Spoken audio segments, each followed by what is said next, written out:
This time on Documentify TV, a set of mounds in Pike County that look simple from the surface, but on the ground tell a much more complicated story. When most people think about ancient mounds, they picture a single moment, a burial, a ceremony, then silence. But in Pike County, archaeologists found something that doesn't fit that picture at all. Some of these Hopewell mounds weren't built once. They were built, covered, and then rebuilt again and again over generations, which raises a much more interesting question. What were these places actually for? For a long time, mound sites across the Midwest were treated like static graves. One construction event, one use, one moment in time. That assumption shaped how people thought about Hopewell society as something brief, simple, and archaeologically quiet. But excavation tells a different story when you look closely enough. In northern Pike County, archaeologists excavated a site often called Naples-Russell Mound 8. What they found wasn't a single layer of construction.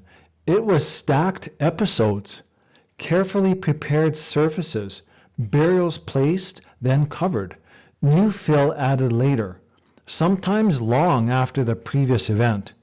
In other words, this mound wasn't finished and forgotten. It was returned to.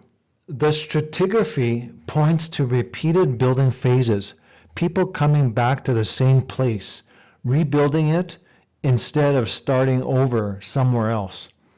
And that tells us something important. These mounds weren't just containers for the dead. They were places of memory, deliberately maintained over time. This pattern fits what archaeologists understand about Hopewell more broadly. Hopewell wasn't a city-building civilization. It wasn't an empire. It was an interaction network. Groups spread across the Midwest who shared ritual practices, symbolic objects, and long-distance exchange. Pike County wasn't isolated. Artifacts and materials like obsidian, copper, and marine shells show connections into these wider networks. But the key point is how those connections were used. Not to build permanent towns, but to maintain ceremonial landscapes people return to generation after generation.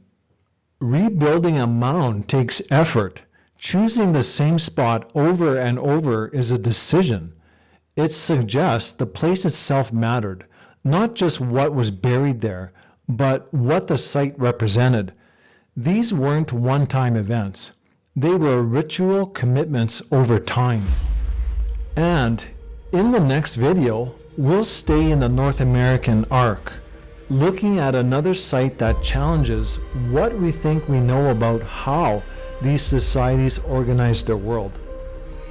That's it for today's video, folks. See you next time, right here on Documentify TV.